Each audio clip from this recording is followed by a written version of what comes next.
हमारी जबान की हिफाजत की। आज सीमांचल में उर्दू भाषी एक बड़ी जनसंख्या है, उर्दू जबान खत्म होती चली जा रही है, नौकरियां हमारी कम पड़ गई हैं, सैलाब से हम तबाह हो गए हैं, फीकस आमदनी।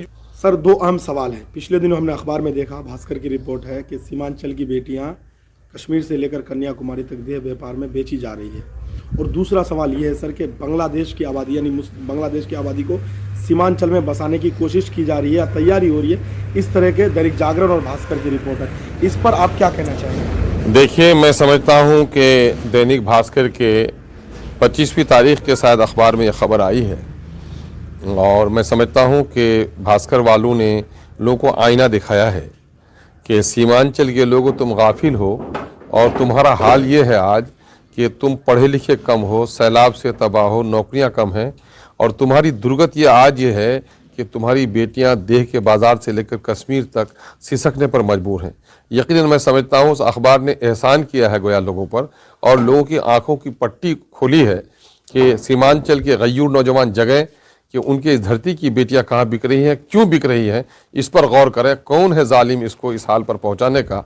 आज आज़ादी के 75 साल हो गए, माली एतबार से इलाका गरीब हुआ, 70% 75% लोग परदेश में हैं, परदेश में बाप है, बच्चे बिगड़ रहे हैं, वो बेचारे खून और पसीना करके रोटी कपड़ा मकान की तैयारी कर रहे हैं, और बाप के बगैर और जहेज की लालच की वजह से बेटियों की शादी नहीं हो पा रही है।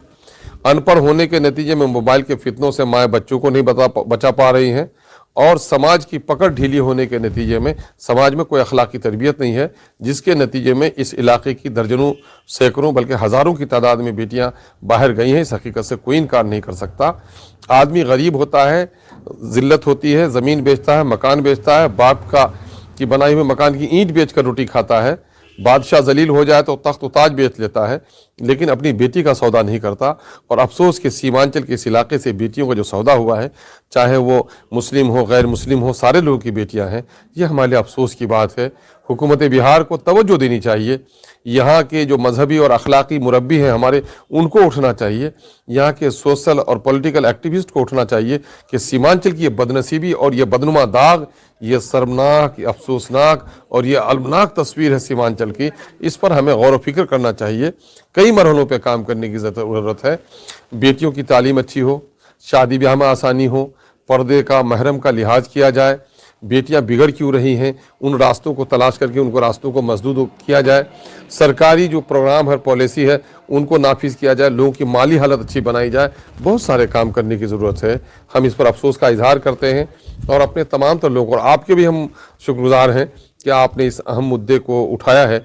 हम सीमांचल के गयूर नौजवानों को, हम अपने अखलाकी और दीनी मोहसिन उलमा को, हम सियासी और समाजी सरोकार से ताल्लुक़ रखने वाले कारकुनों को, हम गैरतमंद भाई को, इज़्ज़तदार बाप को और अपनी बेटी से मोहब्बत करने वाली माँ को यह पैगाम देना चाहते हैं, उठो समाज के इन जालिमों के ख़िलाफ़ और अपनी नस्ल को तबाह होने से बचाओ। दूसरा अहम सवाल अगर आपका है वो ये है कि सीमांचल में मुस्लिम आबादी बढ़ रही है, सीमांचल से अल्पसंख्यक हिंदू पलायन कर रहे हैं। तो मैं समझता हूं कि दैनिक जागरण अखबार के हवाले से अगर खबर आई है तो मैं समझता हूं कि ये तो गोया आग लगाने वाली खबरें हैं, सीमांचल के इलाके को बर्बाद और तबाह करने वाली खबरें हैं, और कहीं न कहीं से आरएसएस के एजेंडे को नाफिज करने वाली खबर है। मैं समझता हूँ पत्रकारिता का मतलब होता है सत्य का पक्षधर बनना, किसी का तरफदार नहीं बनना, किसी का जानिबदार नहीं बनना। मैं कोई माई का लाल नहीं है जो यहाँ किसी को साबित कर सके कि वो बांग्लादेशी घुसपैठिया है। ये इलाका देश की आज़ादी के वक्त अगर करवट लेता तो उस वक्त के पाकिस्तान और आज के बांग्लादेश का हिस्सा होता। लेकिन हमें फ़ख्र है अपने पूर्वजों पर कि हमारे पूर्वजों ने इस देश में रहना समझा और पाकिस्तान का हिस्सा बनना नहीं समझा। ये शांति और सौहार्द, हिंदू मुस्लिम सिख ईसाई का प्रेम अगर किसी को देखना हो पूरे देश में, वो किशनगंज में आके देख सकता है, वो सीमांचल में आके देख सकता है कि लोग किस प्यार और प्रेम से रह रहे हैं। हाँ, यहाँ की शांति की वजह से, यहाँ के सौहार्द की वजह से जो लोग भी नौकरी करने यहाँ बाहर से आए, घर बना लिया किशनगंज शहर में। आज मैं समझता हूँ कि बड़ी आबादी है यूपी की आई हुई है, दरभंगा की, मुंगेर की आई हुई है, कारोबार के आए तो लोग बस गए।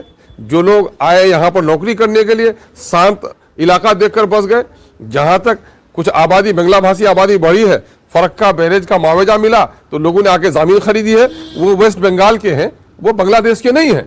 लेकिन हमारे कुछ गलत लोग हैं जो बांग्ला भाषी को और जो आए हैं कटिहार के इलाके से, अगर अभी खबर भी आई है, खास करके उसी में एक टेबल बना हुआ है दिघलमाग का, कि दिघलमाग में सन 1951 में कितनी आबादी थी, 2011 में कितनी आबादी हुई है। मैं समझता हूं कि इन लोगों को सही यहाँ का जोग्राफिया, यहाँ की डेमोग्राफी का इल्म नहीं है, क्योंकि जो लोग भी हैं काफ़ी रिश्तेदार हैं बांग्ला भाषी लोगों के हमारे, वो वेस्ट बंगाल में, और यहाँ इनका आना जाना है। ज़मीन यहाँ पर सस्ती हुई थी, ज़मींदारों की ज़मीन हुई, इसके अलावा जो के ज़माने में ज़मीनें यहाँ पर भेस्ट हुई, जो सेलिंग की इन लोगों के नाम से बंदोबस्ती हुई, खरीदारी की है। यहाँ बांग्लादेशी घुसपैठिया कोई नहीं है। ये सारी बातें इस वक्त ये हैं कि यहाँ पर बीजेपी के लोग, RSS के लोग, और जो लोग यहाँ पर धर्म की राजनीति करके, जातिवाद की राजनीति करके अपनी सियासी रोटी सेकना चाहते हैं, ऐसे लोगों के जरिए से फैलाए गए भ्रम है, और कहीं न कहीं से ये अखबार वाले भी उस भ्रम में आ जाते हैं। मैं इसकी निंदा करता हूं, और मैं कहता हूं कि इस तरह का अगर आप प्रेम नहीं घोल सकते हो तो आप शत्रुता भी मत घोलो। आप अगर चिराग नहीं जला सकते हो तो अंधेरा फैलाने वाला अमीन भी मत बनो। हम चाहते हैं कि हमारे नौजवान इन चीज़ों का तज्जिया करें कि अखबार क्या कहता है, सच्चाई क्या है, राजनीति के करने वाले लोग, घृणित राजनीति करने वाले लोग हमें किधर लेके जा रहे हैं। इसी बात को एमआईएम उठा रही है। एमआईएम तो इसी की बात उठा रही है कि सत्ता का गुलाम बन करके नहीं रहो। दिल्ली और पटने में जो लोग हैं बैठे हुए, वो तुम्हें इसी किस्म का भय दिखाकर तुम्हारा वोट लेना चाहते हैं कि देखो तुम्हारे खिलाफ वो तलवार बन उठ रही है, देखो तुम्हारे खिलाफ लोग इस तरह बात कर रहे हैं, डर के मारे तुम मेरे आगोश में आ जाओ। और इन 75 सालों में इन लोगों ने वोट लिया, लेकिन हमारी न इज्जत की, न हिफाजत की, न हमारे आबरू की हिफाजत की, न हमारे मजहब की हिफाजत की, न हमारी ज़बान की हिफाजत की। आज सीमांचल में उर्दू भाषी एक बड़ी जनसंख्या है, उर्दू ज़बान ख़त्म होती चली जा रही है, नौकरियां हमारी कम पड़ गई हैं, सैलाब से हम तबाह हो गए हैं, फीकस आमदनी जो है प्रति व्यक्ति आय वो सबसे कम है सीमांचल का। तो सीमांचल को तो इसी तरह उठाने के लिए हम लोग सोच रहे हैं, और दूसरे लोग आग लगाने की कोशिश कर रहे हैं। अच्छा कि आपने एक अहम सवाल पहुंचाया। मैं तो चाहूँगा ये सवाल सब तक पहुँचे, और ये हालात सारे लोग, हमारे जो नौजवान हैं, हम अपने तमाम तो नौजवानों को कहते हैं कि आप अच्छा खिलाड़ी बनिए, आप अच्छे इंजीनियर बनिए, अच्छे डॉक्टर बनिए, लेकिन अच्छा शहरी अगर बनना चाहते हैं तो मुल्क के अंदर में कानून का राज स्थापित करने के लिए जो प्रयास हो रहा है उसका सहयोग कीजिए, और मुल्क में जो लोग नफरत फैला रहे हैं ऐसे लोगों से होशियार हो।